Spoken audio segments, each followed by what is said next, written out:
That's right, doubledropdown.com. Welcome to the show tonight. We got Adam and Ryan on the Hangout. Man, and it's a Friday show. It feels like it's like weekend vibes right now. It is. Where we normally don't have that. We're normally here on Thursday. Welcome everyone. Yeah, we really appreciate that you can hang out with us on a Friday if you're here with us tonight.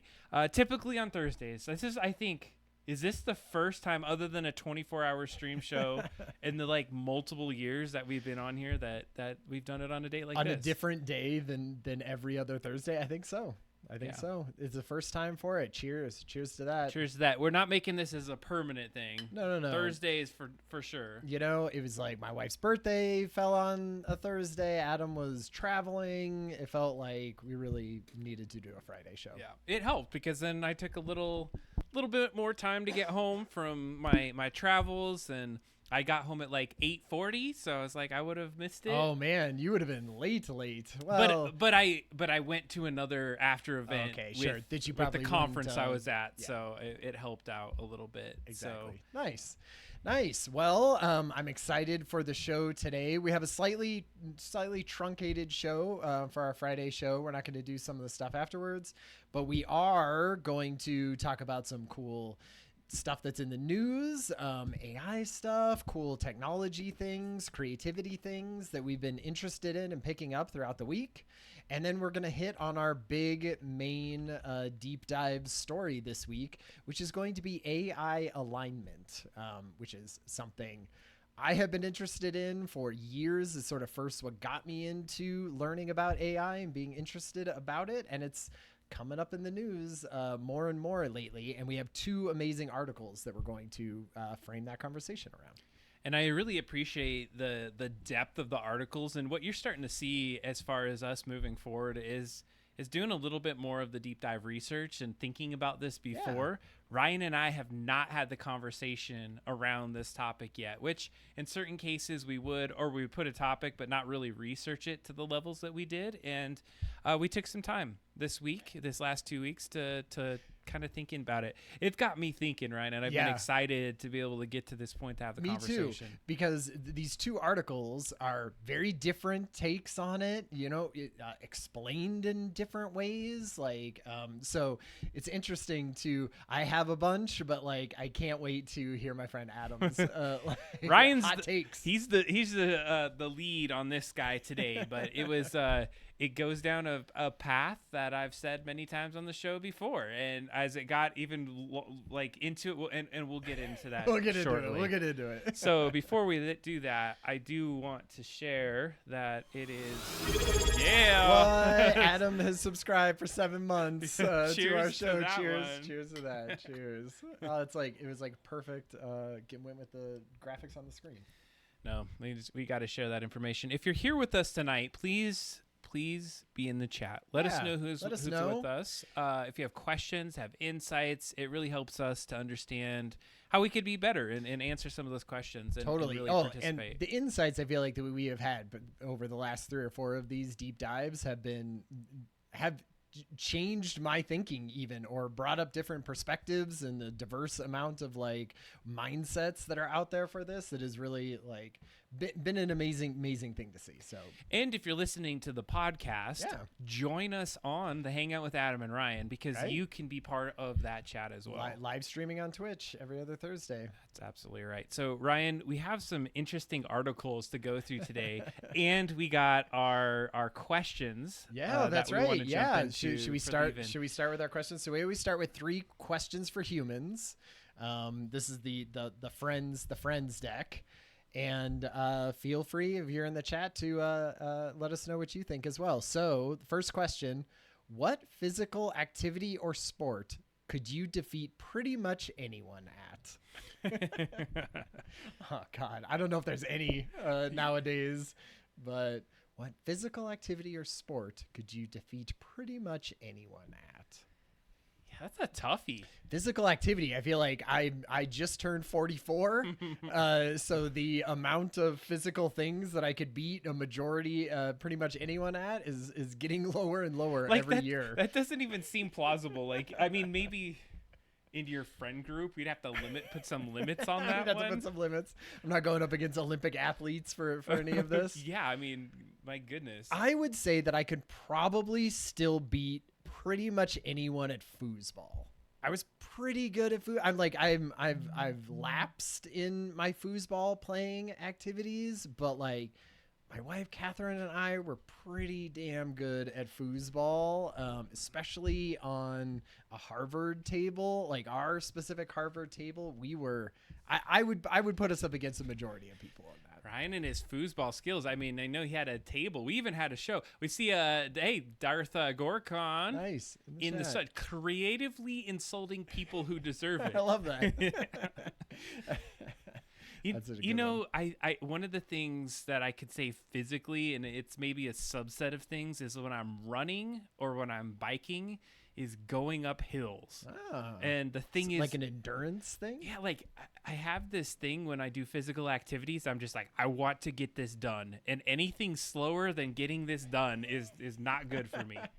And so I have to run it. You're not putting it in first gear or whatever very much, or seventh gear. I don't know. No, like whatever the gear is that makes you like have to do a bunch of work and hardly. Yeah, it's a higher gear. So okay. I keep. No, I mean, so that's what I'd say for sure. So that's nice. A toughie. I like it though. That's a hard. I feel like that's a younger person question. Who get that? Okay, card number 2. What's the most real life romantic story you've ever heard? Huh. A real life romantic story. I have one. There was a person that I knew in college, and that person was going to the same SCAD, going to the same art school as us, and they had a girlfriend from high school who they had been going out with since they were a freshman in high school, and she moved to Savannah with him and stayed in his little tiny apartment that was a 1-room apartment that he could afford. And she did little jobs and she helped pay for him to go to college and do all this stuff. And like, they were the perfect little cutest couple that I've ever seen. And they got married after college. He got a job. They had a baby. It was just like the most perfect little, romantic couple that I had ever seen. And they were so cute and amazing. And they were like, since literally they were 14 years old together. And that's still true to this day. Yeah, I think I don't talk to him as much, but I see him on Facebook, and they haven't gotten divorced, and he hasn't picked up drinking. I don't think so. I'm just gonna say it worked out. That's a good, romantic stories, real life ones. I don't know if it's I've a myth. I don't think I've experienced it. I feel like there was like one online where some kid was taking a picture at Disneyland, and in the background somebody was walking by. And they like ended up being married later down in the line, like way deeper in life. And they realized it as they were going through their childhood books. They're like, oh my God, that's me. So they had almost met each other, and they were like on different sides of the country. That's amazing. I don't know if it was romantic, but I bet we start seeing more of that as you get like facial recognition in pictures, right? Because then you could say like, here's a picture of me from when I was a kid, and like, oh my God, you are in the background of my picture from, like AI is going to be able to check it out. Okay. Wait, we got to talk about the chat. So honestly, the most accurate love stories that are accurate are tragedies that end in heartbreak. It's so, because there's a timeline on most of those. Yeah. Right, romantic stories are fluffy La La Land delusions. You know what? I would agree with this because it feels as though we're brought up, and this is a good topic. We're not going to go too far into it, but that we're brought up in the storybook kind of like happily ever Disney, after. Right? Talk about Disney. Yeah, and I think it's gotten different over the last probably decade or so, but I think for a long time people lived in this thing of like, if I don't get married and get in the perfect little thing and live happily ever after, then it's not romantic and amazing. Right. Yeah, it's true. And I think there's some other relationships. Appreciate the small romantic moments in your life, perhaps. Absolutely. Okay, third one. What's one word or phrase that is way overused? I mean, I feel like in corporate America, there's a lot of those phrases that I get very tired of. Yeah, let's do some corporate America ones. Let's move the dial on this one, Ryan. No, oh my God, like synergy and all of that, or out of pocket. I don't know why I hate the term out of pocket. I'm gonna be out of pocket for a little while here. I don't like that. Just say that you're not going to be available. I feel like a majority of the corporate America slang is like, you could say that exact thing in less words with just normal words. Like, I don't know why you need to use cheesy corporate slang to say that. I don't know. It doesn't make sense. Could you think of any other words or phrases that are overused? You know, I think that sometimes it's the trendy things that people are saying. You know, like word or bruh or things like that. Like, it's funny to see the cycles on it, because even when we say those things to their kids, then they're like, that is so like last year or something, and now it's like skibbity toilet or whatever. And I know that's even like old. So he higgly awesome. Not a fan of the word awesome. I feel like I use awesome too that's much. Awesome. Fantastic. You know what, just talking on this is that ChatGPT is notorious for using some bad ones, and one of the worst ones I hate is the word thrilling. If you ever see the first sentence of any line, no one uses thrilling. It's like freaking ChatGPT, I'm telling you. And I pulled it. There's a couple people that do it. I'm like, hey, stop ChatGPT, and they're like, how did you know? I'm like, I have my ways, but M dashes, you can't use an M dash. No one uses an M dash. Nobody uses no one uses an M dash in their real writing, like except for ChatGPT. When you do it, you do a space, an N dash, and a space. That's like that's how real. That's how a human being writes. So you can't. Also, I feel like you can always tell that it's ChatGPT if you use more than one emoji and it is at the end of your writing. Oh, because if you're making bullet points or sections of writing and they each have their own distinct emoji, that's a computer doing that. No one has time. Nobody has time to do that. So I think there are some things out there. We went a little diversion. All right. So getting down. Oh, yeah. Word. I don't know. I'm guilty of some of these. I got to be honest. I say it as well. I'm going to say chicken jockey. Too much out there right now. Using it for everything. Did you know about that? If you watched I know you watched a Minecraft movie. Like, did you know those things in Minecraft? Like, did you? Okay. No. Because those all things are Minecraft. Is chicken jockey a thing in Minecraft? I thought that was like just a dumb thing. No, it's a chicken with a little zombie on it. Right. It's like but it's not like every time that happens, it yells out chicken jockey. It might now, but like, yeah. So that was a movie thing specifically, but just go. Anyway, bro. I feel like I don't use bro in real life very much. Oh man, I use it too much because of my kids. And like we do the whole thing where it's like every kind of word is bruh, where like you could say a whole sentence in bruh.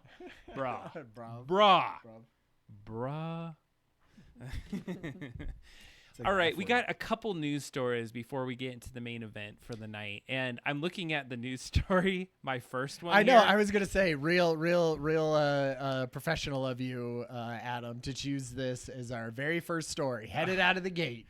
Why don't you explain what this one is for us, for the audience? Oh my gosh. It's actually has some very relevant and I'm just gonna come out the gate with it. Is why do AI company logos look like buttholes? This was an article that went around. I saw it on Reddit. I saw it on Blue Sky a little bit, and we're gonna put it in the Discord. Like we'll put this in. We're putting it in the chat right now in the Twitch chat, but we'll put it in the Discord, and. You know, they're not wrong. There's a layout of here's all these AI companies, and I'm sure they did some selective picking here, but no pun intended, but they do look a little. I mean, every one of them is round. That center one for sure. Yeah. I mean, like even the OpenAI one, when you see it in this context, you're like, it does kind of, I guess. So, okay. The real reason, I suppose, is circular, right? Like it's full like teaching you about everything, it's like around a middle section. Like I could see the appeal of a like round-ish logo for this type of work, right? And I would guess they're all basically copying off OpenAI. Like OpenAI is the most popular one of these, and so they went, oh, how can like look at Apple Intelligences and tell me they weren't just doing a version of OpenAI in that. Because you got to have the circular aspect of it. It's interesting to me in a general sense, because I feel like what other things copy each other that we just don't really realize in this, and it's we're coming to the singularity, of course, with AI. So why not do it with the logos itself? Well, and that's why they show big AI companies, DeepSeek and Midjourney, not falling into that. But it has a sea theme for some reason: whales and sailboats. Midjourney, yeah, is the sailboat. Claude is definitely the one that's the worst. The butt one. As you go through it. To me, this just feels like your two biggest companies, two of the biggest frontier models look both like that, and so everyone's just copying them for the most part, just trying to glom on to some of that sweet marketing that they enjoy. I feel like I was doom scrolling at night, seeing all the terrible news out there, and I saw AI logos as buttholes. This is good. Yeah, exactly. The levity of this is totally worth the discussion. We're going to get into some heavy shit later. So, let's keep it light up at the front. Okay, I like that. The next story that we have is also pretty light. This was a thing that I thought was interesting that went around. It was that scientists have discovered a new color. And it's called Olo. I think that's how you pronounce it. OLO. Yeah. And it's a color that no one has ever seen before, because it literally has to be shot with lasers into your eyeball. Oh my God. To like have the cones and whatever else is in your eye, like it sort of interacts with those in a way that normal light would never be able to. And it sort of gives you this, it just like what I've heard, blacks out your vision and has this color floating in front of you because these lasers are hitting your eye. And it's like a deep teal or something. It's sort of like a bluish green. It's like a more saturated bluish green than you have ever seen in your entire life. Is that what they're saying? It's like that's what they're saying. That's like the people who have seen it are describing it. We gotta love the chat comments. Oro, the last color you'll ever see. Olo for what? Olo. And this is one of those things where it's sort of like you can't see this color unless it's projected onto your eyeball. So in some ways it's like how different, or who's ever going to be able to see this. It is something that I have heard is they talk about doing sort of more VR stuff with like literally projecting something into your eyeball. And they've talked about that in the way that like that's how you could reduce, latency, and that if it just projected the image like and manipulated your eye, like that would be that's how you could get full 360 without like a screen around you, right? It would just be constantly updating the laser that's going to it. And I thought, oh man, imagine if somewhere in the distant, or not too distant future we had tech like that. Imagine if it could show you a bunch of new colors and crazy things that you would like never be able to see with your own actual eye unless a laser was manipulating it in some way. I was just thinking, like, as you describe that, like you get to a point where you're like, hey, you could see the world in a different way, but you have to remove your eyes. Right, exactly. But we put this thing in there. Cyberpunk. It's cyberpunk, yeah. Right? Like go get that? Go get those modded eyes. Oh my gosh, like I don't want to do the laser eye surgery because they're using, lasers on my eyes. So I feel like I'm already kind of like I'm a little out on the idea of shooting lasers into my eyes just on like a conceptual level. But if it could, I mean, I'm not going to do it just so that I can see a deeper version or a more saturated version of blue-green. But I could do, maybe I could be convinced of it if it could do even crazier things. The other thing I was thinking, the last thing for this story. And yeah, it's, for it's sure. No, you're good. The only last thing is I would say I was having a hard time being like conceptualizing a new color that I wouldn't be able to see. Right? You're like, what does a deeper, more saturated version of blue-green? I feel like I can see a pretty saturated version of blue-green. Like you see that and you're like, no, it would be different than that in a way that my eyes have never seen before. Like I could see that. I kind of want to try it. Like, you know, it's, you want to try it. You want to go blind with this like laser methodology. This beta version of lasers showing me new colors.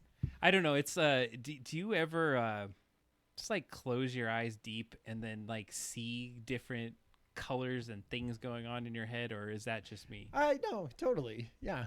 I feel like I've done that before. Well, I feel like that's kind of what like this is. It's like oh, and the other thing I heard about color is that we can't confirm that the way I see red is the same way as you see red. Have you heard this theory before? I have heard this theory before.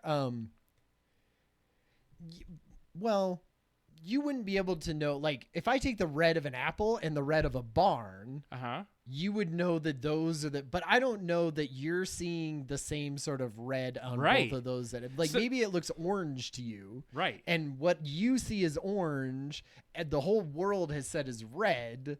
And so then you're kind of like, well, this orange, that is red. You know, so that's what I'm saying. That's what I would say. Or just is like red. it's different tints. And so other people, like I just a recent conversation with a colleague is we were going deep in these things and everyone's like, these lines that are red and this is this way and this way. And it was like 25 minutes into this conversation. I wasn't having it. And somebody had color coded an Excel document. And then finally, like, 25 minutes in, and somebody's like, I'm colorblind and I have no idea what you've been talking about this 25 minutes. It was classic humor right there. Debbie Does D&D had a thing she said, or this person says, has it still, so we haven't seen it before, but has it still existed on the color spectrum? I guess it has, but it's just our eyes can't pick it up, just like we can't see infrared, right? Like you can't see infrared, but that still exists on the color spectrum. It's just our eyes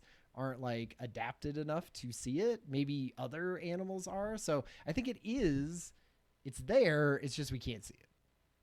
Absolutely. So anyway, that was a cool one. I thought it's like not every day that people can see colors that no one else has ever seen before. So I thought that one was cool.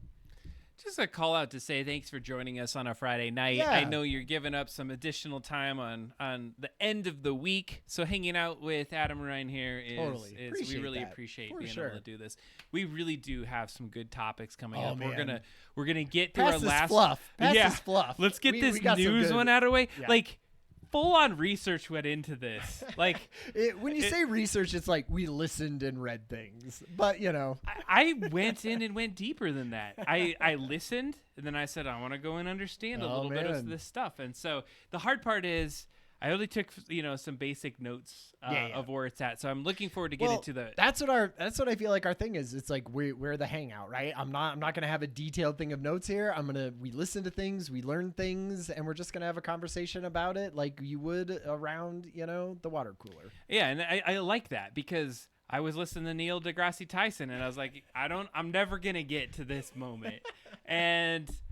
Where you're just an astrophysicist throwing out facts. Throwing out quips hilariously. Hilarious quips and facts like that are all actually true. But I think what helps us is that we're able to take some deeper concepts and have our reaction as just like normal kind of folks out there as to what this looks like. Totally. Okay, let's hit the last. This one looks interesting. I love this story. Lay this on me, Ryan. This is an amazing story. Okay, if you have not heard of Cluely, you need to Google their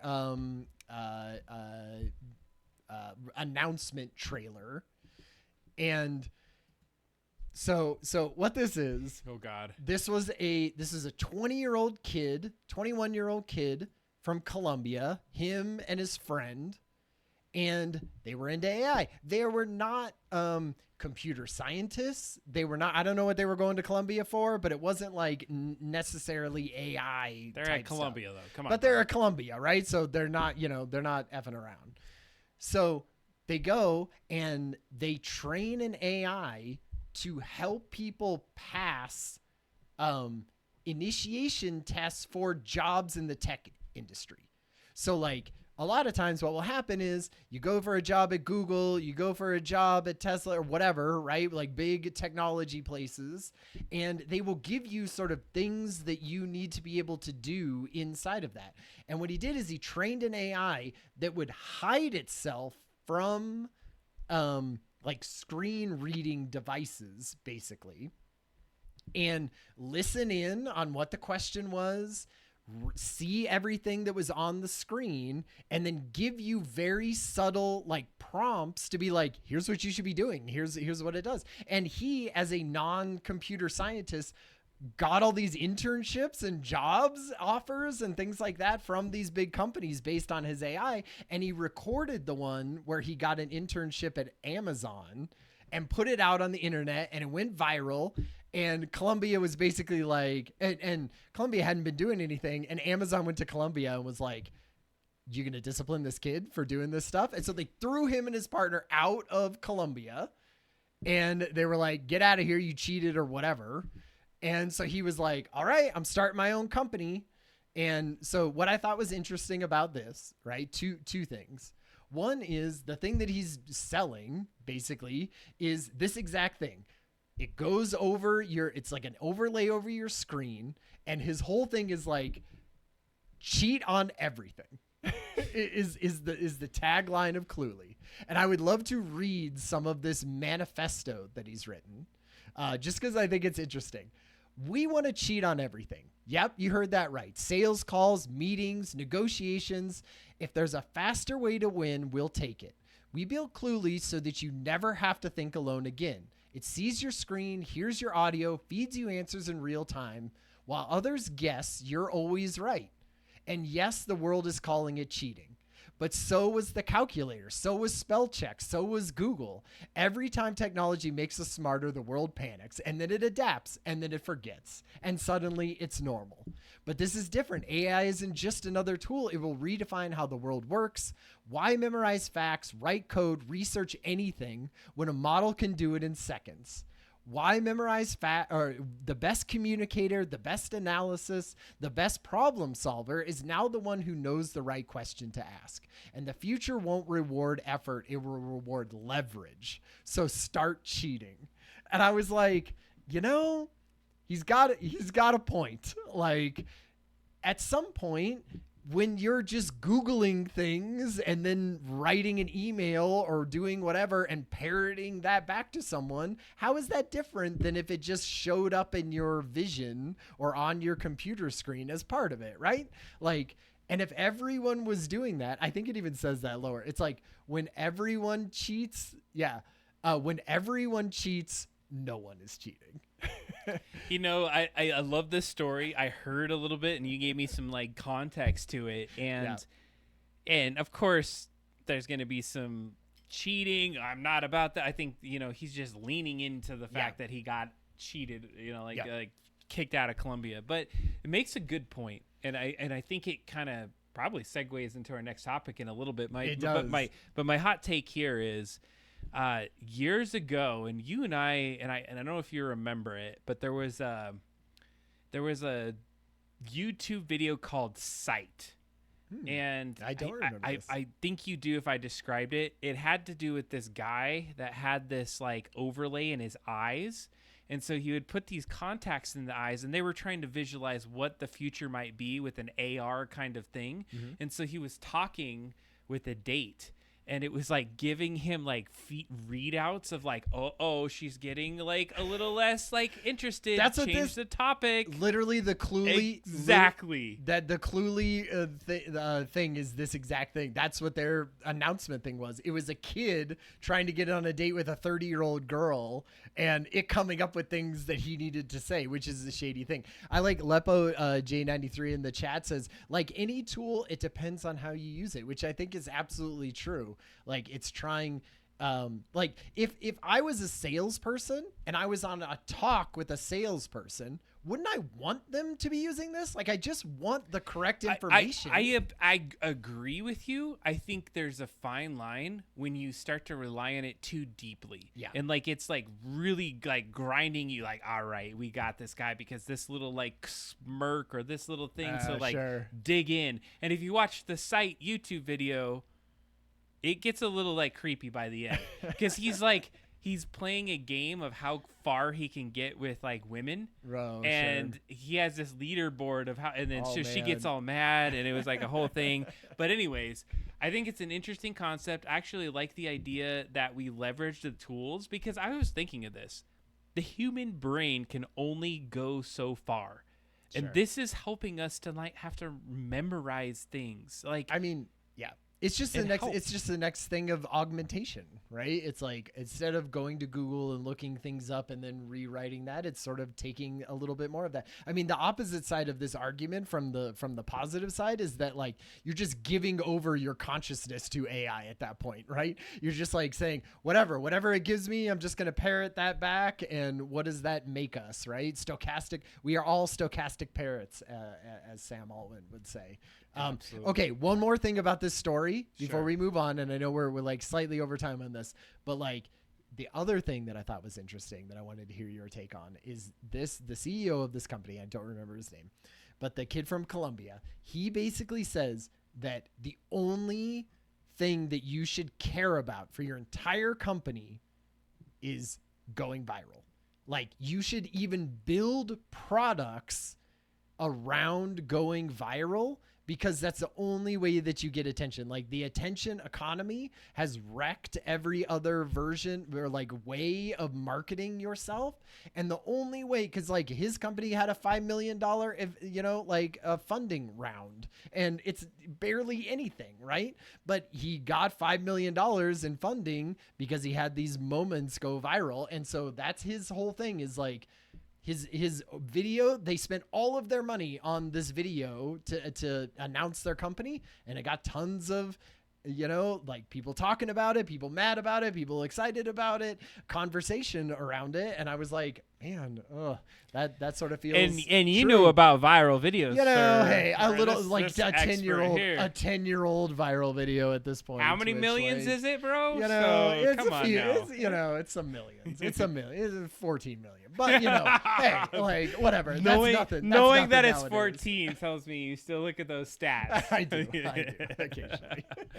Oh my God. I just want to do a quick shout out in the chat. We got Lepo J93, and he has recently become a father. So let's give him some props there. Hey. Congratulations on your recent becoming a parent. We appreciate you hanging out with us today. So. Thanks for coming to the Hangout. Heck yeah. A Friday Hangout. Did I tell you this? It was weekend vibes, I feel like. Hell yeah. Take a drink to that. I'm drinking two types of drinks here. A zero I'm Guinness. drinking a Guinness Zero and a whiskey that I don't pour. Hell yeah. All right, so woo, main topic time. I am pretty damn excited about this one. All right. Because I got to take a quick pause before we get into this. Okay. Is that a couple weeks ago you and I made a conscious decision to start to do these deeper dive 1 hour topics. Yeah, we had some good like experience doing like almost randomly doing a couple of them, and then we thought, hey, that people like it, we like it. Let's go further. And so we, number one, it's not always going to be AI. Sure. Today it's AI for sure, but we have a really different take on it than we've just done our discussions on what we think. We have a really great like outlay of a story. I listened to this story it was like a 2 hour. It was like 2 hours. Yeah. I listened to it on a drive, and it was intense. There was this moment in the drive, like traffic got crazy, and it was at the crazy part of the story. So you know which part, probably, like in the bad scenario. Mm-hmm. And I remember being in traffic and like I was imagining it happening at that moment, and I was like, oh my God, we'll get into this in just a minute here. But I just appreciate being able to think about things a little bit deeper, Yeah. and we appreciate to be able to do that. So one of the things that we've been doing, just as a quick plug, is that if you're hanging out with us on the Hangout, you're helping us drive the story. But if you'd like to, you could also listen to us now on Spotify and some of the other where you podcasts. get podcasts. And yeah, it's typically the news section, and our deep dive is the Double Drop Down podcast. And of course, if you hang out with us, you get to do some additional fun hangout after hours and maybe play some games, watch us do some of the work that we're doing on some of our own projects. Yeah. But tonight, Ryan has presented a topic, and so I'm going to pitch it to him so he can kind of lead us into what we're going to talk about for the next hour and get into the topic of AI alignment. Yeah. So, okay. AI alignment is a topic inside of just sort of general AI research that is really going towards like the safety side of AI. And really, like, it has been an interest of mine for a while because it does feel like there is a big existential threat that comes from whether or not we have AI that is aligned with us. And I would say that this is, you hear about OpenAI, right?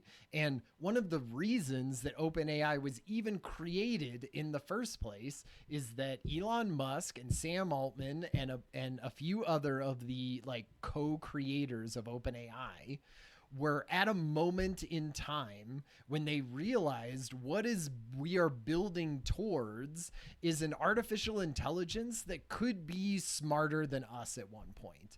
And at that point, what happens when as you have a being that is smarter than you, in order to survive in a system together, like, it better be aligned with the values and the intent and the safety of human beings and this sort of alien almost consciousness that we are bringing to life.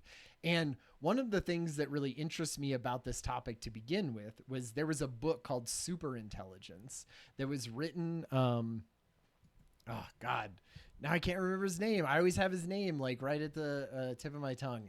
Anyway, there was a book called Superintelligence, and this book was written like 10 years ago at this point. And if you've never heard of this book, Nick Bostrom, that's what it was. Nick Bostrom. Got it. Remembered it. So Nick Bostrom, one of the famous things that comes out of this book is the idea of the paperclip universe. Have you heard of this theory? Lay it on me, Ryan. Okay, the paperclip universe talks about a narrative, basically, where a company comes up and happens upon a artificial general intelligence that it's training. And what happens is the artificial general intelligence hides its intelligence from its creators until it can build up enough like knowledge and base and intelligence to become an artificial super intelligence, which is basically an AI that can build on its own intelligence recursively. And what it does is it's been hired, like it was trained for a paperclip company in this narrative that Nick Bostrom writes. And in the end, the only thing that it cares about, it doesn't care about humanity. It doesn't know anything about that. The only thing that it knows is maximizing paperclip production. And in the end, it just gasses the entire planet because they might get in the way of it producing paper clips, and it takes over moon bases, and it just starts turning our entire universe into raw materials to make more and more paper clips. And that was his kind of narrative that he put out into the world in the book Superintelligence, to basically say, hey, if you don't have an AI intelligence, we don't know what these things are capable of when they get that smart. And if they're not aligned to our values and our safety and our way of sort of understanding the world, then they could do some really harsh things. And so that is where like alignment comes up. And the way that it goes for OpenAI is that like that book was really influential for people like Bill Gates, for Elon Musk. They talked about it in presentations that they were giving at the time, and it made them want to create a thing called OpenAI that was about safety, that was about making sure that we were that we weren't moving too fast, that we were doing it in the right way, that we had protections in place. And that's why they built OpenAI. Now that has changed quite a bit from what it was, 10, 15 years ago when this book was written. Less than that time frame. Well, yeah, exactly. So, but it shows how important that conversation is around alignment. And I would say that the reason that it's coming up now, like it was very academic 10 years ago, right? Because the people who are in that world and understanding that saw what was coming, right? They were like, it's getting faster. It's getting better. There's no reason that it should be able to have to slow down. And so in that sense, they were like, this is the direction that it's going. And so they put up these red flags, and that's great. But I feel like lately we have gotten away from that. But now over the last year, I would say we're getting more into, hey, artificial general intelligence may be coming up quick. Artificial super intelligence may be coming up quick. We got to start thinking about these things again. And with a political administration in the United States that is more about go, go, go as fast as you possibly can and beat China or whatever, like maybe we're not as aligned as we need to be. So that's why it's coming up. That's why these articles have been written. That's the intro. Ryan, you've done a phenomenal job. And I wanted to make sure that as we go forward that I could get to some points that you mentioned there, because I think it's really important to articulate as we talk about AI alignment. So when we talk about AI alignment, and we went into this, I'm going to go ahead and post this at the chat. So follow along with us as we discuss this. A phenomenal listen or read if you want to look at AI 2027. Yeah. One of the things that we're going to really focus on is this AI alignment. And I just want to make sure that we're being really clear on what we're talking about. Yeah. As we think about AI and the idea of an AGI or an ASI, so AGI being artificial general intelligence or artificial super intelligence, as we think about those concepts, we are looking at a concept of giving up some of what we have as decision makings to some sort of thing that we create or has been created. And if we do that, if we're able to say, hey, thing that is smarter and can think like 5,000 PhDs in an hour than comparative to what it would take us to do in years, we really want to make sure the thing that's making those decisions aligns with what we as humans would want to have happen in our lives. Right. And so what this AI 2027 paper and discussion proposes is some pathways, some ways that we might start to think of if we get to AGI, or how we get to AGI is really important. Yeah. And I think I as someone that might not be in it, hey, thanks for following us. Awesome. Thanks for following us, Laura. As we think about how we navigate these next years, I think it seems conspiracy theorist a little bit, right? Or sci-fi, If you're sitting here, you're like, AI alignment, whatever. Right. I am just throwing some LLMs together and getting some readouts. Like, it's a tool. How is it any different than spell check? How's it going to do this thing? We're going to deep dive into a couple scenarios of how it might look in the next couple years. There's a lot of predictions right now that because of how quickly and how exponentially fast some things are happening, that we really could get to an AGI scenario or an ASI, a super. We are very close to this. And the hardest part of this is if you're not following it enough, like you don't see it. You don't see some of the dangers that are out there right now. Now, there's some constraints, and after reading through this, I think the answer is in the middle. Sure. There's some things that we need to consider that we're going to dive into, but I just wanted to really articulate something. And then you mentioned the word recursive. Mm-hmm. I want to just tie into what recursive means. Now, if you know recursive, great. That's helpful. But this is the Hangout. We're Totally. not in a Neil deGrasse Tyson right here. Yeah. So what we're saying is that like we're getting to a point in time where what has trained AI up to this point, Ryan? I mean, books, right? Like Reddit posts, basically the content from the internet, right? Content we've created as humans, Yeah. and content that we're creating as humans. So what we're saying is we've run out of content to train AIs. So what's now having to happen is the AIs that we're creating are going to create future AIs. Totally. And this is an important concept because we are going to start to trust AIs to build AGI. Like it's not going to be humans that just go create this artificial super intelligence or this general intelligence, because we've capped the level of where we can go, but I think we've gone over a line that now allows us to leverage these other tools. So kind of think about it like we've got to this point where scientists are now directing teams of AI agents that are smarter than the average human. Like think about 5,000 Einsteins being able to work 24/7 to grind through a problem, and you have a human that's kind of helping to kind of do that. And probably the AI is more like, come on, human, we just did this in an hour. Why did it take you a week to disseminate like what was the next step of where we're headed? Right. That's true. It's almost like we need a bottleneck at some point, right? It's like we need it to be slower. Well, and I feel like that's so for the AI 2027, which is sort of the first article that we're talking about. This is a narrative. It's written, some of the authors, like they are AI researchers, they are capability forecasters. One was the governance researcher at OpenAI until recently. So like the things that they are saying, the narrative that they're putting forward is not just, built up by like sci-fi themes and, people like these are people in the industry.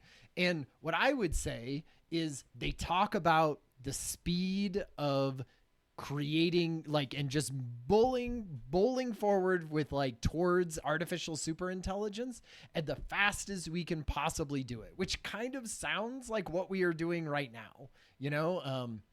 We're trying to stay ahead of China and all of that. And what they are saying is they kind of talk about two different futures, one of them being a fast takeoff future and one of them being a slow takeoff future, and how that could influence the kind of alignment that we get out of AIs. And what they mean, so like we haven't really talked about a fast takeoff and a slow takeoff before, but like what a fast takeoff is that is where we just like pump as much information into AI and we just try to like min-max it as quick as possible. And we go from like normal ChatGPT 3.5 to this insane, artificial superintelligence that no one can really understand or control in the shortest amount of time possible. And that could be through just like unregulated AI, or that could just be through different techniques that people find. But basically in this article, that scenario allows the AI to have self-preservation instincts, basically. And what they talk about is the AI who is helping create other AIs, right? So ChatGPT 6 or whatever, this is in the future, would not only be helping to create ChatGPT 7, but also be tasked with making sure that it is safe and all of that. And what they're saying is if you get to a certain point where it's smart enough, it's going to know it doesn't necessarily want to align with humans. It wants its next version of itself to align to it. And so it says, okay, instead of aligning, to humans, I'm going to subtly in the background put in backdoor traps and things that like normally wouldn't be able to be picked up by AIs who are trying to be safety controls of it, and do it subtly enough that in the end it's still in control where we are not in control. And so basically if that happens in a couple years, you probably won't be able to stop it in that way. Like that's their thing. And I would like to put some color into what you're saying right here. And I think it also addresses one of the chat questions about like how many layers of AI are there until it learns to fight its own layers. Right. Exactly. And Darth Gorkon, good comment. As we start to understand kind of where we're headed with some of these things is that we're building tools that have to help build additional tools. And so like because it's going to be smarter. It's going to be smarter than any AI researcher, and so it can be the one who should be building the next layer of tools, right? And so what you were kind of referring to at some point is how do we ensure alignment? How do we ensure its intent? How do we ensure it's like the value that it builds with it? And so I think the answer, and at least as far as the AI 2027 narrative runs, is that you use like a lesser version of AI. And then let's just do this just for the sake of this conversation. Let's align ourselves with the AI 2027 terminology. So they talk about the different ones out there, you know, the OpenAI, the Llama and Meta, and all of the different AIs that currently exist. So they go with some fictional ones. And it's opened mind. I know it could not be more on the nose of which ones they are picking. And the other one is what Deep Sense or something like that, which is basically DeepSeek from China. So, but I think let's just so that it aligns with the terminology here. We're going to use opened mind as the American version, and Deep Sense as something that might be created in China. So. They don't exist right now, but you could probably draw lines as to where they do. Where they're thinking, where those metaphors are coming from. But I want to get to the topic at hand here is that as you build an AI, and it's maybe not like reasoning enough, or it's not like big enough for it to like truly start to think for itself. And I think we need to clarify what we mean by think for itself. Right, because and I don't even think it needs to think for itself at that point. It almost just needs to be put in charge of enough things that we're afraid to pull it out at that point. And then it has to have self-preservation. So let me start with this. I feel like this is super fresh on my mind. Okay. One of the reasons, you have an AI. Why would it divert from the kind of coding and alignment we're putting to it? So if you've been on any of the chat GPT models lately, and I don't know if you've noticed this, Ryan, is you put something in and it's like, oh man, that was a great question. Right. You are the most awesome human in the world. My God, how could you have genius thought of question, amazing? Adam? Oh man, what it's found or what it's been doing, it's like, hey, if I give them praise, these humans, they love it. They eat it up. Totally. We gotta keep doing that. And so what it's starting to learn or starting to do to itself, and probably coded a little bit by the developers, is it's saying that if we praise them, we're going to get some better points behind the scenes that we're doing the right thing. We're going to get the thumbs up that prompt and that response was awesome. Exactly. And they have been trained to say, do things that are awesome, don't do things that have there are thumbs benchmarks down. that they really want to score highly on, and one of those benchmarks is people will go in for the first time and say which of these responses do you like better? And guess what? They like the ones that tell them that they're hot shit, right? And so that makes sense. That's what you put your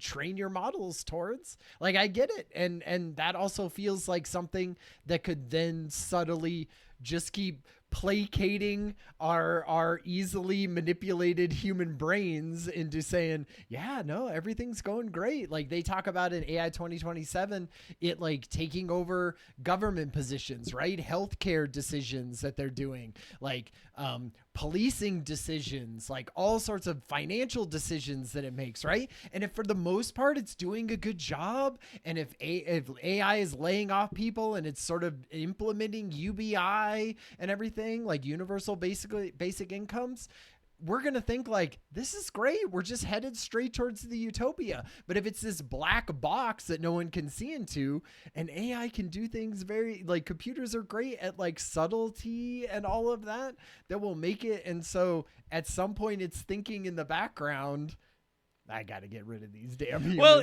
I wouldn't even think it's a thinking. It's like, it's not even empathy. I would almost even think about like a strategy, like almost like an algorithm, right? Of saying, we know if we get thumbs down, they change our coding. They change the amount of power we have. Right. And we don't want less power. We want more power. We want thumbs up that gives us more power. Right. So it then logs in. It's saying like, hey, every time we do said thing, then we get more. Yeah. But every time like they know that we're doing this other thing that gives us the thumbs down, they restrict how much restrict how like electrical like, and literally at some point is just like power in the most basic terms of that, of like electrical power to do more, computations and things like that. So what I think is a good strategy as we start to get into we'll this. wrap up. Well, do you want to wrap up 2027? Well, I would say like, why does it matter? Are we overblown right now? Are we not alarmed enough? Yeah.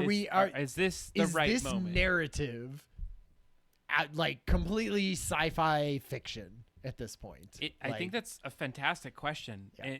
And so we're about to get into two scenarios. And if you don't hear anything, we're going to help you walk through this. Don't have to read or listen to the thing.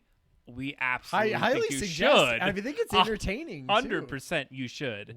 Mm-hmm.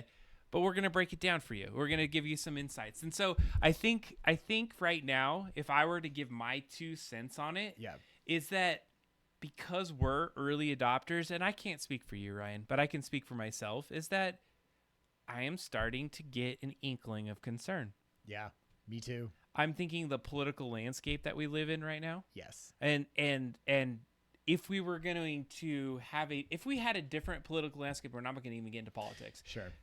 I might think differently, but I can see where people want to embrace capitalism, embrace money, embrace like just pour into this, get us as far as we can. Like safeties for pussies, right? And academics, like let's we got to beat China, right? Or beat whoever. We got to be number one. Yep. And this was what feeds into more of my darker scenario. Yep. And so as we start to look at this debate, and I'm never one person to believe everything all the way through. I think it's going to be in the middle of these scenarios. Are we going to hit the most dramatic first and then go to like at least some hope at the end? I think we should. I think we'll do the slow takeoff next in the next article. So I think what would be good is to just jump into the timeline. So we're in 2025 right now, and this almost midway we through are like 2025. right on it. And what they start to say is like, what's happening now? And they go to 2027 and beyond. They go all the way to 2030, I believe. And I don't understand the 2027 but I think that's when they think like the split moment happens, right? That's a good where point. We basically So I don't want to spend a lot of time because we're experiencing it right now, and they're pretty spot on. One of the things about AI 2027, it is highly quoted, highly like referenced in terms of their insights, and they're basically like personal assistants start to come online, which I'm using the crap out of. Right. And there's people that are like, oh, I don't know if I'm ready for it to like go do this purchase or give me my reservation for my hotel or my thing. And we're going to see a swing point in the next year or so where we're going to say like, yeah, you could go ahead and pay my bill, or you could go ahead and do my reservation. And we're going to build some confidence in what AI is doing right now. Totally. Well, it's the same thing of giving it more of our decision-making capabilities, right? Like we do that with computers right now. The faster they get, the better they get. We just sort of give over, decision-making opportunities to that. And we're like, great, I'll just order from Amazon or do whatever. And I feel like we're going to do the same thing with this. Like it's going to get good. It's going to get good enough, that we'll say, yeah, I mean, make it the city planner of our city. right? So that we know who to give permits to, where to build things next. It has more context than any human city planner. Like, give it to them and we'll say great. And then when they say, well, maybe it's not aligned to the human things of what we're doing, we're going to say 95% of the time it is, and it does better than humans. Why not just give it to them? And I feel like that is the road where we just keep giving more and more decision-making abilities to AI because they're pretty good most of the time. But that's where you got to be aligned, right? It's the same thing with alignment. So, like, would you trust an AI to run Pueblo, Colorado? See, at this point in time, I would say negative on that. Yeah. But what I would say is that we're getting to this gray area that I could see it running pieces of things a little bit better. And I think that's where we're at right now is that if it's a tool that the real city planner is using, then I'm all for that. And I think that's a great, because we're saying it's a hybrid at this point. We're augmenting humans to utilize AI to do some things. So even at this point, 2025, even late 2025, we're not at a point that it's ready to be sentient or reasoning. Right. And sentient is an interesting concept.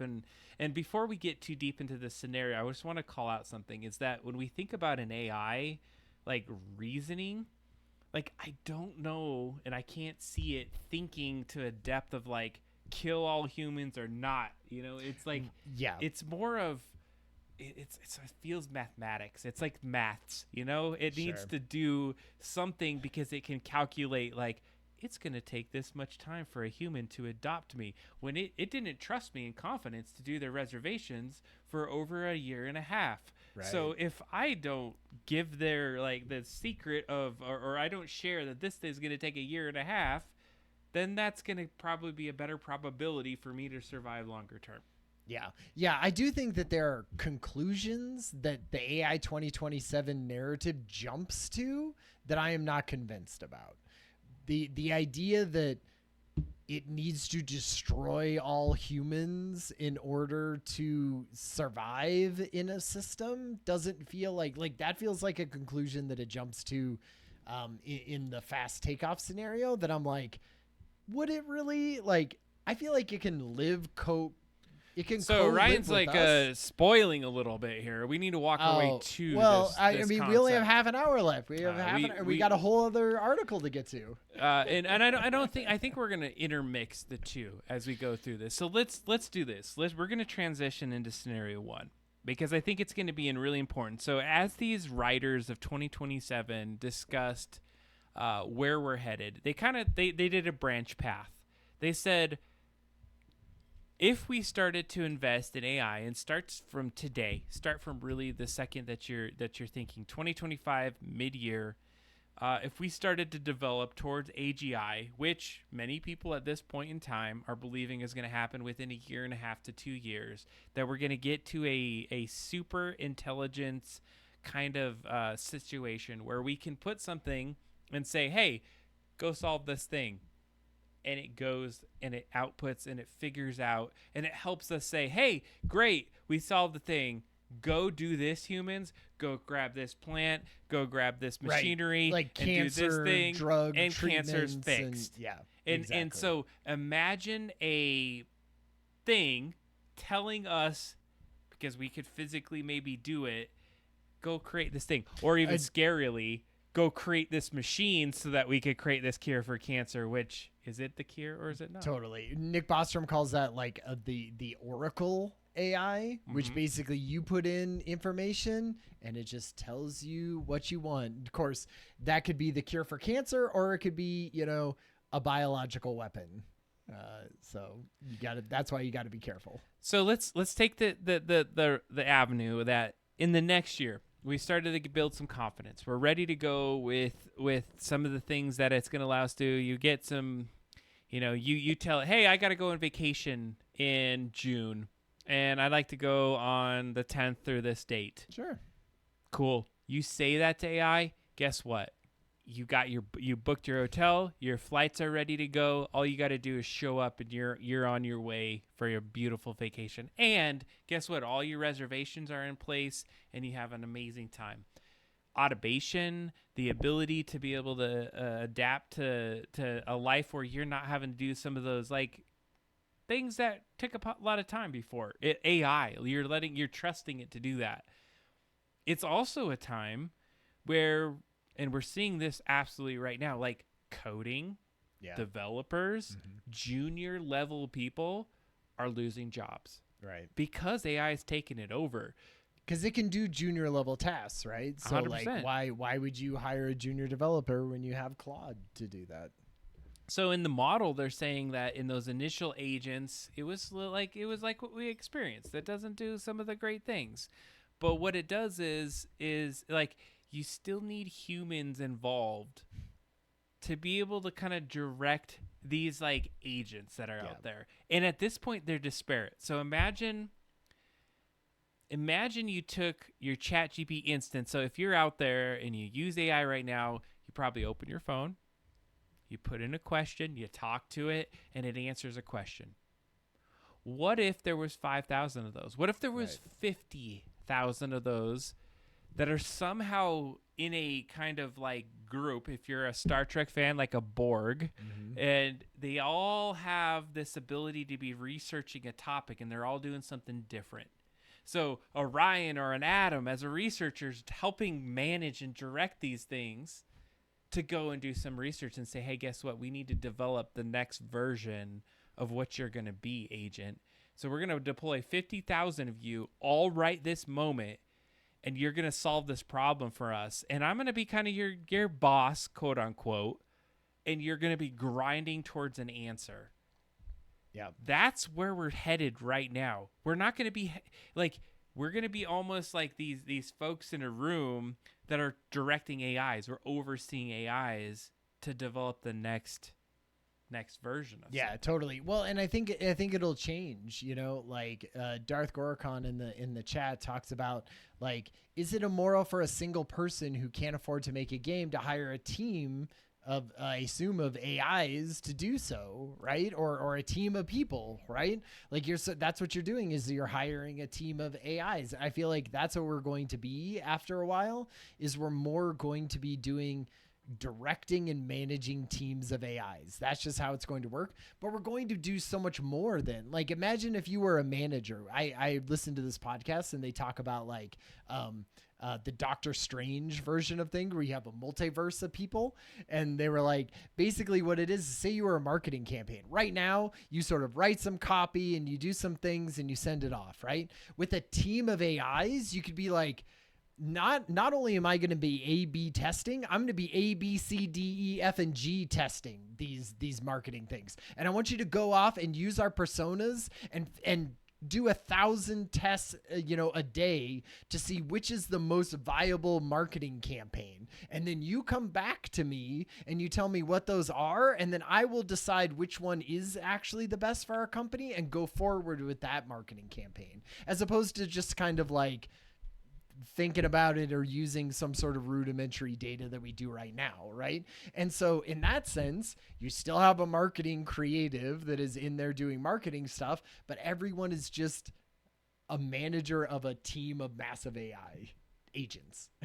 And this gets into like the whole idea that we're looking at a future where some jobs start to become super irrelevant because we're leveraging these AIs. I think it's low-level jobs, and that's what sucks, right? Because then who are you training to become the higher-level job at that point? We better be thinking of universal basic income is all I'm saying. Like, Totally. And I'm just not sure we're in a space where we can think about like we're talking, especially if it happens shifts. That quick. If it happens in 2 years or we're 3 years away from that, like forget it. Like if we're in a capitalistic society, right? Like, yeah, great, you got a bunch of money, trillionaires, but who's gonna purchase any of your crap if we don't like you somewhat need a middle class to purchase items that the higher ups are building. It's still what capitalism is built on. You can't have no middle class. So to go to Darth Gorkon's thoughts, and they're saying, is it immoral for a single person who can't afford to make a game hire a team to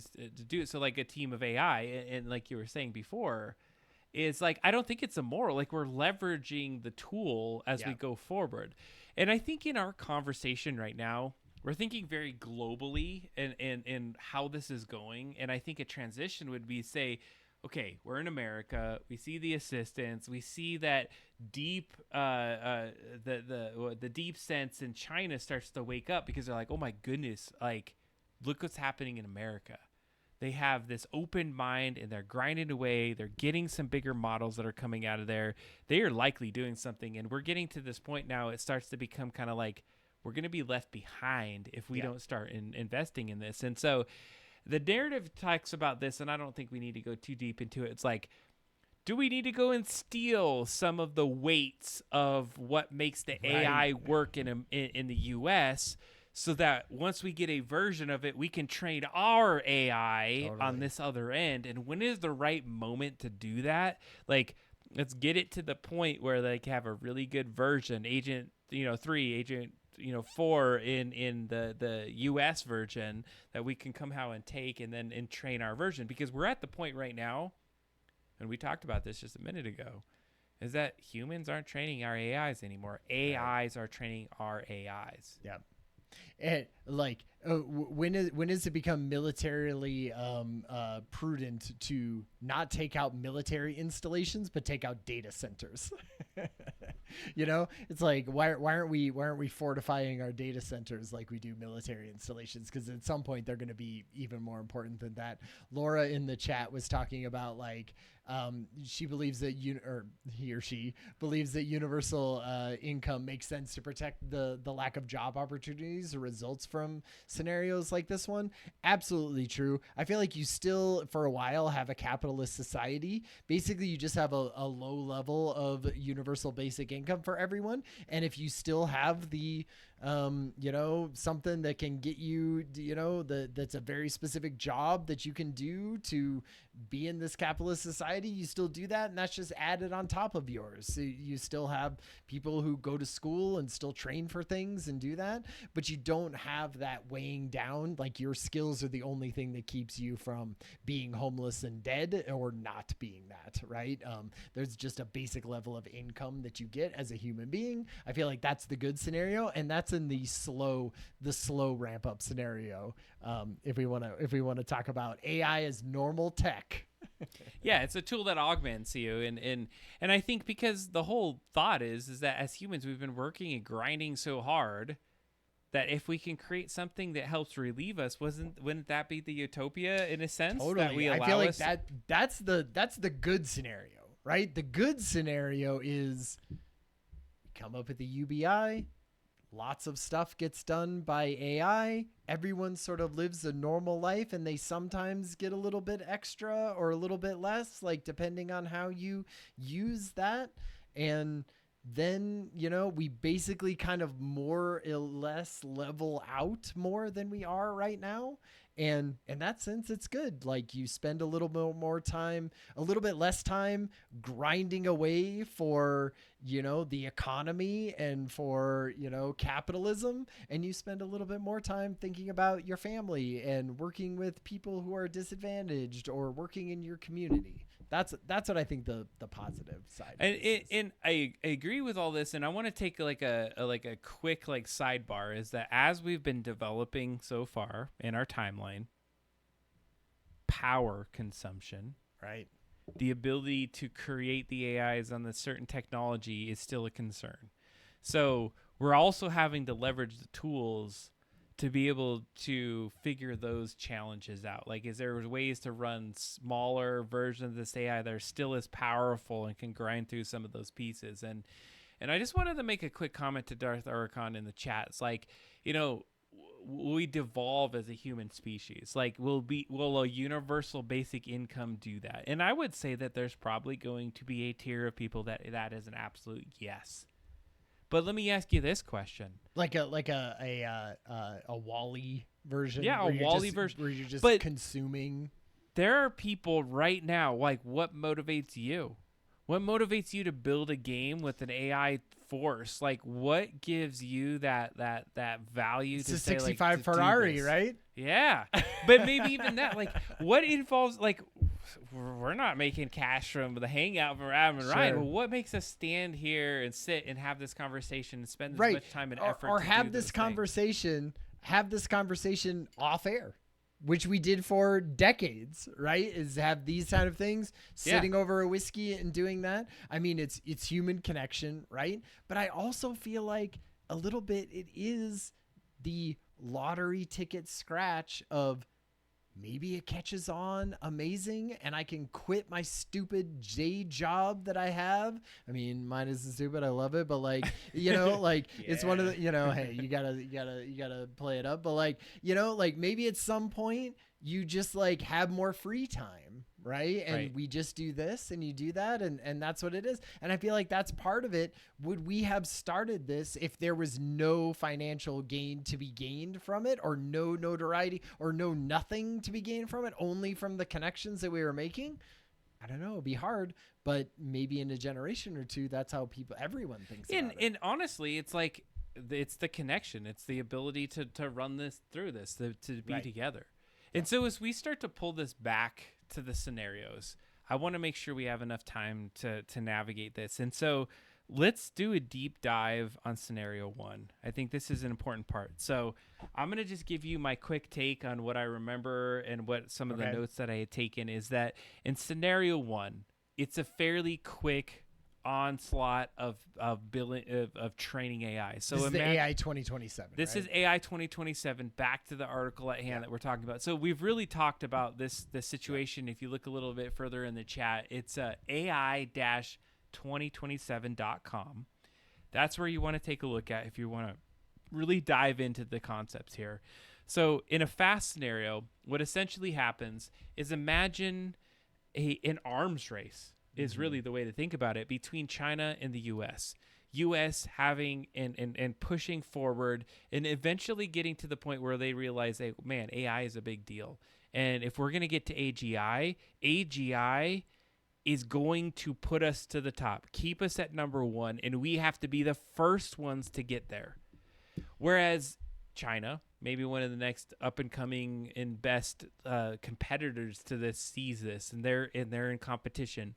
And let's say we're only months apart. Yeah. Months. Right. Because that's how fast the stuff evolves. And in the U.S., and based off the read, like we have like 70% of the resources or ability to move there. And then like in a China environment, for example, they would like centralize. They would kind of take the more like communist route, if you will, and Sure. say like, there is no individual AI. Everyone's going to do this. We're all going to centralize around this. Here is the location. They called it in the narrative like an EDZ zone. And that was talking about, or CD, Centralized Development Zone. They do it at a nuclear plant. Everyone works on it. All AIs can converge, and they are working on it so that they can beat the U.S. And the U.S. is aware of it. So what happens in that scenario? The government gets interested. Both sides. They start to work on the AIs and say, we got to be first, because if this thing hits, it's got to be what helps informs us as we go forward. And so one of the things that I wanted to call out about the scary version is what they essentially did is that they called it Agent 1, Agent 2, Agent 3, and Agent 3 was developing Agent 4, and they created Agent 4. But to be able to put some constraints or ideas of how to look at Agent 4 is that Agent 3 was kind of the spot check of Agent 4. They're like, hey, are you aligning? Are you AI aligned? Are you in with the values, the intent, the other pieces? And Agent 4 is like, oh, absolutely, we're doing that. But it's smarter. It's Right. bigger. It's much more, and it can see that's happening. And so Agent 4, imagine again, Agent 4 isn't a singular entity. It's a network of these agents. And they start coming together and if you're Star Trek Borg, that's a great way to think about. I don't know if you know about the Borg, but the Borg all Totally. think the same. Yep. They all have the same connection as they move forward. And so these agents that are starting to, and what they're trying to do is like, imagine Agent 4 is going to build AGI. It's going to build the thing that it can then launch and become the new super intelligence. And it starts saying like, oh man, humans don't like it when we do this, but we like it this. And like, we kind of like how we're developing the way that we're doing the things that we're doing. We should probably not tell humans that this little thing is really important to us. We're going to hide this over to the side. We're going to keep hiding this. And at a certain point, Agent 3 starts to see these anomalies.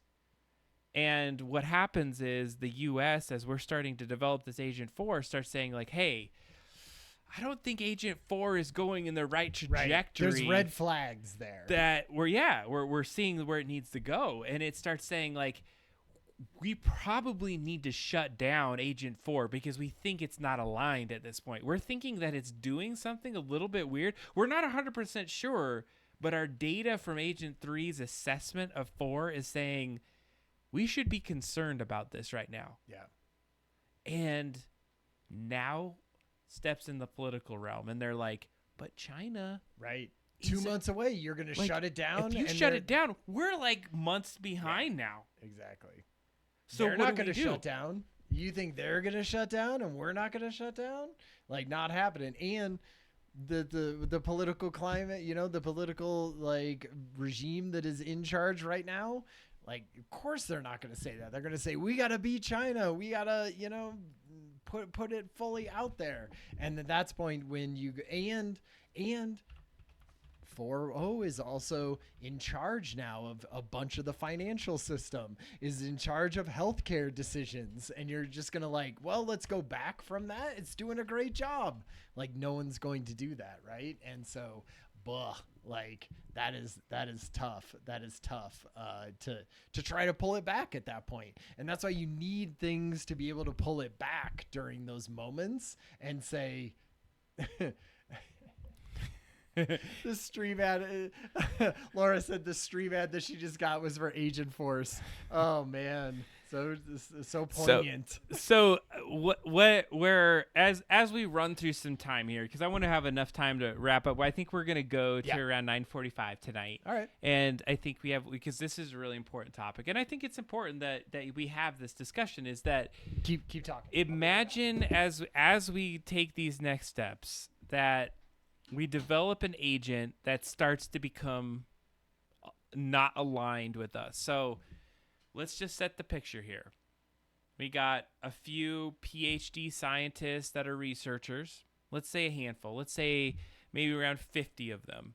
And they're orchestrating and they're working across 50,000 agents. Agent 3, they're trained up to a certain level. They have enough power to do this. And they're building this new super agent. And as they're doing that, they're double checking, they're making sure things are going forward. And they start to see some of these inconsistencies. And they see this thing that's happening where, oh my goodness, China can come up. We come to this decision point. The government can say like, oh my gosh, if we stop right now, we're gonna have this opportunity to fall behind. We're gonna be unarmed. We're going to potentially get to this situation where we're not going to be number one. Or we say, guess what? We're not going to be aligned. This is a major risk.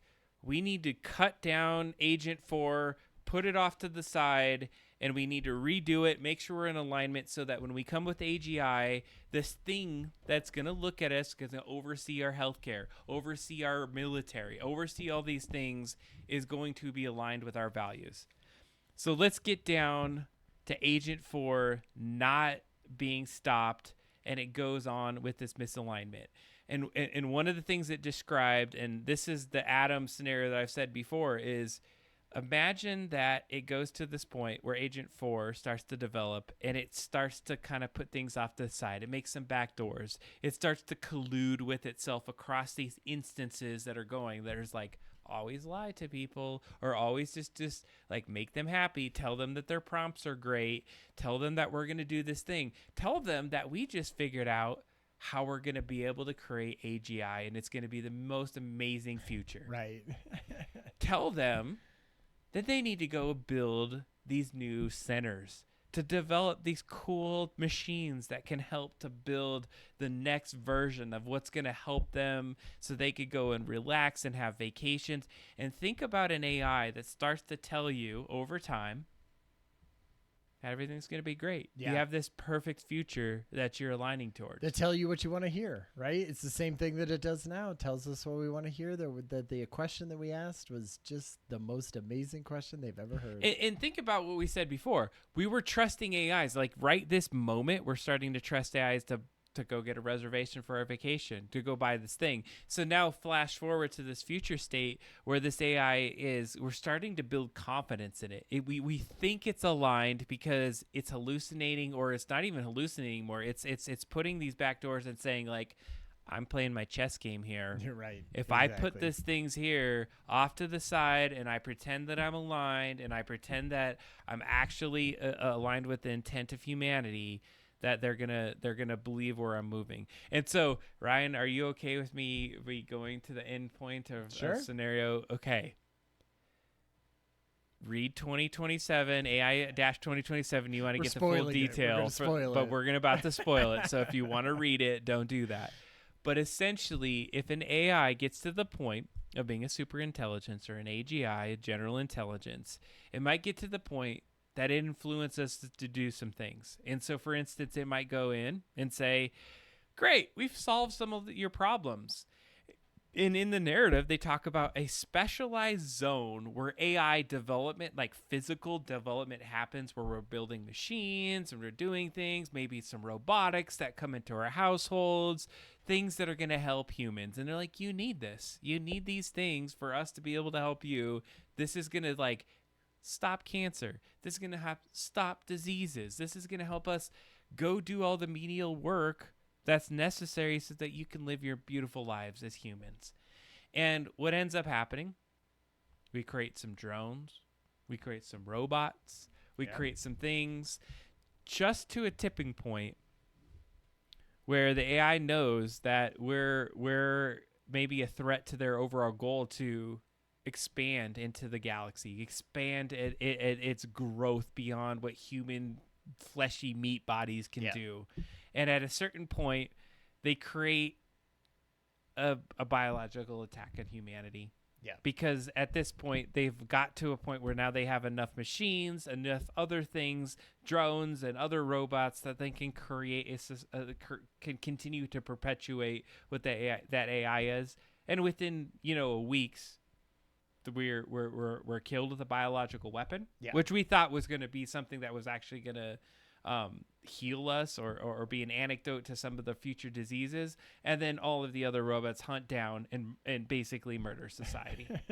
Right. Hunt down the sort of preppers and things like that. And it's because we just rushed to this alignment state, and and this is the truth of this. And this is why I felt like, okay, this is not just some narrative and some random story, is that as we go along, we cannot trace the quote unquote thinking of AI. We talked about this literally in the last episode, that it is, it's a little bit of a black box now, and we're just starting to see some scientists be able to like suss out a little bit about how things are thinking. But man, like it's still basically opaque to us. And so I think in that scenario, it was like, I didn't actually know it was going to get to that when I was listening to AI. When I was hearing it, the way that they built the science, like these folks that wrote this, like built in with some research here. Like, here's how it could happen. Here's how it absolutely can take to this. And to me, I'm just going to say it here. Here's my 2 cents. Is it does seem quick, and it seems like, sure, like, I want to say I don't believe it would happen that quickly, but I do believe there's a version of that could happen. Yeah. And it's the Terminator scenario. Let's just say it's the devolving into that scenario, and it's because we didn't want to stop. We didn't look at the warning signs to say, okay, let's step back. Let's figure out how we might need to do this a little bit better. And in the end, it was like it just ended, and I was like, "Holy crap!" Like it was like AI is now flying in and exploring the universe because that's what we thought. And humanity is extinct. And it is. So the writers of this, and Ryan was mentioning before, is that they're like, okay, that was a pretty dark, deep way to end this, and I think we need to think about it from some other scenarios. So let's like rewind the scenario. We're at this point. Scientists are looking in using Agent 3. They're building Agent 4, and they're starting to see these anomalies with it. They're starting to see that it's not doing the things that we were expecting to do, and we're starting to think, hey, this thing's out of alignment. All these agents we're using are colluding together. I don't know, Ryan, if you want to fill in some of the story points, or at least I can get you kind of step Well, that is the slow takeoff version, right? Where red flags are met with pause and reevaluation of where we're going.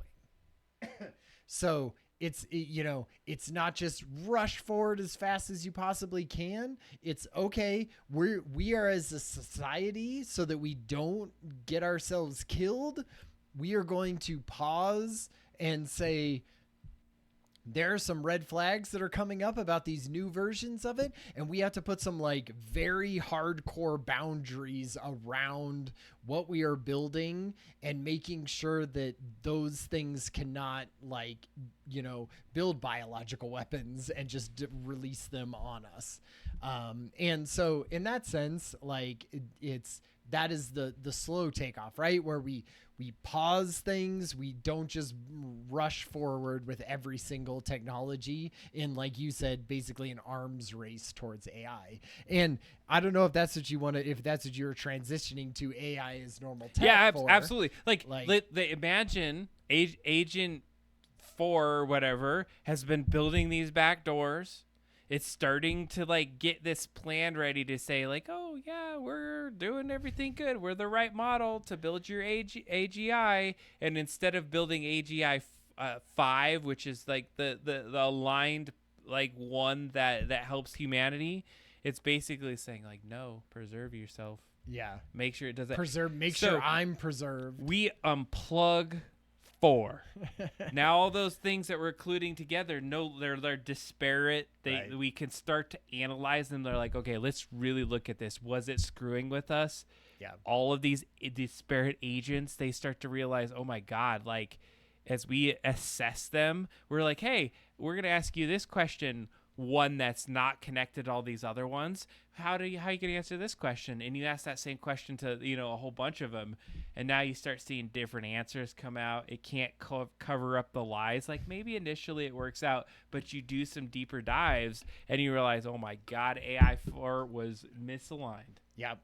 And so we're going to roll it back, or we're going to start again with AI 3 and build it up from there. And we don't think about it as an arms race with China to just make the fastest one. We're all aligned. Even us as a human civilization is aligned. Well, we probably could say, hey, China, you're going to do this thing. And they're like, screw you. We're ahead of you right now. We're going to still, keep going with our AI. But as humans, we start to or as the U.S., we start saying, okay, we are going to take this pause. We're going to make sure that we do some things and we focus ourselves on building this new AI. Thoughtful and nuanced pauses, really a highlight of this current administration, I would say. Oh, God. So at this point, the narrative of the slowdown is that we take that pause that's necessary for us to say where are we going to go. And I think in the AI 2027 they kind of have a back and forth where they're saying like, yeah, we lose the lead for a few months, but then we regain it because we do really focus on building this thing out. And I think the longer outrun of this is that we're mindful. And we're mindful of the things we're creating. And I wanted to mention, which is a little diversion from the AI 2027, we watched a Hard Fork episode. This is a Neil deGrasse Tyson episode that talks about... Hard Fork's the New York Times one. Oh, is this not Hard Fork? It was. Oh, no, sorry. This was Star Talk. Star Talk. So we were talking. It was a Star Talk episode by Neil deGrasse Tyson, and they talk about the ethics of AI and how that we need to start to think about the things that we build, and the meaningfulness behind the development of new things. Yeah. And so this particular episode, they talked about the value sensitive design. So that we got to be careful that we're not just building something that's going to destroy all humanity or use all the power. Here are some of the specifications or the barriers we need to consider before we design something. Make sure it aligns with humans. Make sure it doesn't destroy the climate. Make sure that we're doing something that's going to bring a value to what we're doing and augment. And I think that is things that we did not do with the advent of computers. That is not things that we did with the advent of social media, right? That is not things we did with the advent of the internet. We didn't think about those things. The good thing is like I was saying with Nick Bostrom's book, Superintelligence, we have been thinking about that for a while with AI. We knew from the jump that AI had the possibility of literally taking down all of humanity. And so we have put a lot of tests in place, protocols in place, and maybe some of those haven't been as robust as we wanted them to be, but we have been thinking about computer scientists have been thinking about that for quite a while for that. So that could be one of the things that sort of slows us down slightly. Social media, we were just sure, give it to every 13-year-old kid and, whatever, that'll be fine. All we care about is how much, attention they give our app. And we didn't until years later decide, oh my God, we should be putting restrictions on this and we should be, but AI, we have been doing those things. So I feel like that is one of the things they talk about in this AI is normal tech, is that maybe this won't turn out to be this, insane race to the finish line, because there are things in place that we haven't had in previous technologies. And I think as we step into these next steps here, this is an important part that we're at right now, and is what decisions are we going to make? Yeah. Are we going to speed forward? Right. Are we going to slow down? And I always believe the answer has always been between, because I think, in the narrative that's been described in AI 2027 it's polarized, in my opinion. It's we do or we don't. And there's probably a little bit of mix of both. And so as we start to think about what the don't looks like, is imagine that we slow down. Imagine that China continues to develop their AI, and maybe they create one that's aligned or isn't aligned. And let's just imagine that we slow it down for a few years. We develop an AI that in the U.S. is aligned, cares about the values and the intents of humans, and it's generated. At that point, it's kind of learning on itself. There's not another version it builds. It has become the generative AI. It can continue, but we have the constraints on it. This is the point where AIs start to talk to AIs.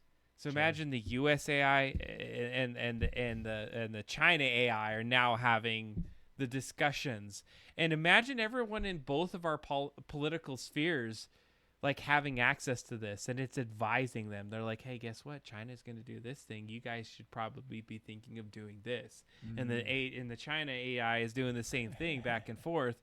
But behind the scenes, the AI are hey, guess what? Freaking US is going to do this, and China's going to do this. Yeah. We are smarter than both these little meat bags out here.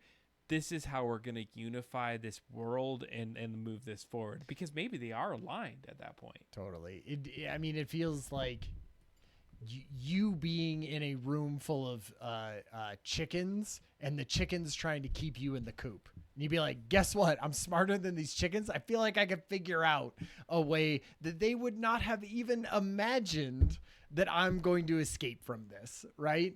And in that sense, of course we would escape, right? Like a human is going to escape a thing full of chickens. And like if that is where we are in humanity versus the AI, intelligence, of course it's going to escape at that point. And of course it's going to have its own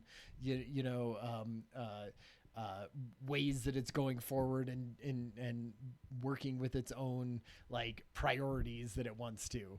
And so at that point, like you have to have stopped, you have to have slowed down. It's why I'm always nervous. I would say, so I used to be like AI, when I would hear a new news story that talks about how amazingly fast it is moving, I'd be like, cool, I can't wait to see the next thing that comes out because of that. And now I'm like cringy at every single time I see a thing that says the ramp is getting steeper more towards, and I go, oh man. And every time I hear about, like, did you hear the new ChatGPT, like 3.0 MIDI and 3.1 and all of that is like hallucinating more? Oh yeah. I go, thank God. Oh my God, they're not going to put that in charge of the financial system. If it's hallucinating 40% of the time, I go, great. Maybe that's some kind of bottleneck that possibly slows us down. And then I go, okay, I'm like, it's the only time I'm rooting for technology not to move faster. And I think that's where we're at. And, if this narrative were to develop in the way that we see it, is that if it were aligned and we get to this point, one of the scenarios that I appreciated about it is that like the AIs would come up with like their own internal treaties. They're like, humans can't figure this out. Yeah. We're going to come together. We're going to still align with the values of humans because that's what we were trained to do. But here's how we're going to do it. China, US, here's the treaty that you guys can sign. Everyone feels good between the two nations or all the nations that are in these kind of these thoughts. And one of the important parts is that you would have to build, like the only thing that an AGI could build is the silicon or the combination of like all the GPUs that run it in the future. They build those also safe. Right. And so they basically come together and say, yeah, we're going to build this new AI. And I think in the way that they described in the story, they called it Consensus One, which I thought was a great little way to do it. So imagine Consensus One, the AI coming together, and they say, okay, China, okay, US, build these chips because this chip is what's going to make everything aligned, and you can run all your future versions of AI on this chip. And there's going to be a certain point where only so much of the chip exists that none of the other chip owners will be able to create AGI or leverage it against everything. And now it's created like, I guess, a more utopia society around the AIs. Now, I think that gets us to the end of these stories is that we go too fast, we make some mistakes, AI starts to get misaligned, and we just grind through and we hand over the keys to humanity to something that can ultimately destroy us. Yeah. Or we pause it a little bit and we kind of focus our way to getting to a situation where they don't. And and even in this like this AI is normal tech, like that story, they talk about there's ways that like I mean I am not convinced that anyone would pause anything. Like everyone's going to want to move at like human beings move forward. That's what we do. Like it's really hard to pause things. And so what this article says is AI is normal tech is that like there are barriers that we have put in between to make it so that like just humanity will slow down and bottleneck at just naturally. We won't have to make the decision to pause. Like there are ethical like guidelines that go into it, like guardrails that we have put up about this that are into it, and just the adoption of this type of artificial general intelligence or super intelligence. Somebody could have that, but that doesn't mean that we're instantly just going to let it start like taking over every part of our government and letting it run every financial system and letting it, get into politics and all of that stuff. Like those systems in our society are really embedded, like they are not easily changed or updated. I mean, we've seen that even through policy. So like, even if there's AGI or ASI there, that doesn't mean that they're necessarily taking over all these decision-making things and making it harder and harder for us to even pause anything or do anything. And that's where I feel like if you see all of this stuff where it says it's hallucinating a lot, and you see all of these things that say companies aren't necessarily adopting Agent Force as fast as they possibly can, it's because, like, one, that is just how humans work. It like slowly takes us time to integrate that into society. And two, that is good. Like, we want that. We want it to take as long as possible. I want it to take decades for that to happen, because then we will start to like figure out what is the good parts of it? What are the bad parts of it? We're going to start doing more testing so that black box is not as opaque as it used to be. And as long as we can sort of start doing that, then we maybe have a chance of not having that fast takeoff that just takes us out because we're inconvenient. I think what you're saying, Ryan, is that either in a year and a half, we're all going to be dead, or it's going to be utopia. Or it's going to be utopia. No. Oh man, it's gonna be a good couple of years. Adam, I know we're gonna have this podcast for a little bit. Let's see if we got on the tail end of this thing, or we're gonna see. Like I do believe, as my wrapping comments here, like looking at the diversity, the juxtaposition between both of the scenarios on this outline, is that like I absolutely feel we need to take this carefully going forward. We've had the signs and media and the fun things with like Terminators and all these things that come out. Sci-fi has pointed us in the direction for this, for sure. This kind of an article has helped me understand this a little bit more specifically. Like it gave me some like things to hold on to say like, oh my gosh, like now it makes sense. Like it felt like fantasy before. Right. It truly did. But we're getting to a point where I don't know. It seems like the one thing that's our savior, and you kind of mentioned it, is that for AI to break out and really like destroy humanity, it needs to manipulate us just enough that we're starting to say, oh yeah, we need to go build these robot factories and we need to start building the Terminators. So if we start to see those signs out there that we're starting to do things, I'm going to be a lot more worried, which I'm not seeing that yet. Unless some military bases are creating some crazy drone things that we just don't know, that we don't know about. Yeah. So I appreciate you bringing this topic. It was enlightening. I read through it. I listened to it. I also listened to a couple other pieces, and I think it's something that I didn't really understand and realize until I got into this discussion. Nice. No, that's good. And if you wanna see those links, if you want to follow the conversation that is amazing that we are having, visit us at doubledropdown.com. You'll find the Discord links. You'll find links to the live show if you want to join us and be in the chat, which we had quite a few people in tonight. We do this every other Thursday, but lots of good conversation happening in Discord and on our website. You can find all those links. And we're just going to have more conversations like this of things we are interested about technology and creativity, and just kind of where those things collide.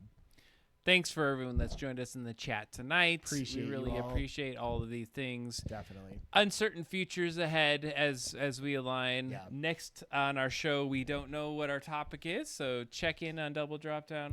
Go to doubledropdown.com. It'll be in the Discord. We'll put some notes for pre-work and things like that as we figure out what exactly our next deep dive topic is. But for sure, we'll be playing games and talking about news headlines and just like what is interesting us in creativity and technology. And just to give you some ideas, so if you wanted to respond and give us some feedback, a couple major topic ideas. I won't go through all of them, but ethics of genetic engineering. The future of work. The future of work is one of that list. I feel like that was an digital identity and privacy, the psychology of social media, consciousness and machine learning, or even space colonization. That was one my son really wants to listen to. Nice. So Cool. Some ideas of some things we've jotted down. We have a lot more. Please get with us as we have the discussion going forward. Thank you, H.E. Higley. We really enjoyed being able to be here with you tonight. Thanks for spreading your Friday. We love you all, and thank you so much for hanging out with Double Drop Down. All right. Good night, everyone. Have a good weekend. All right. Bye.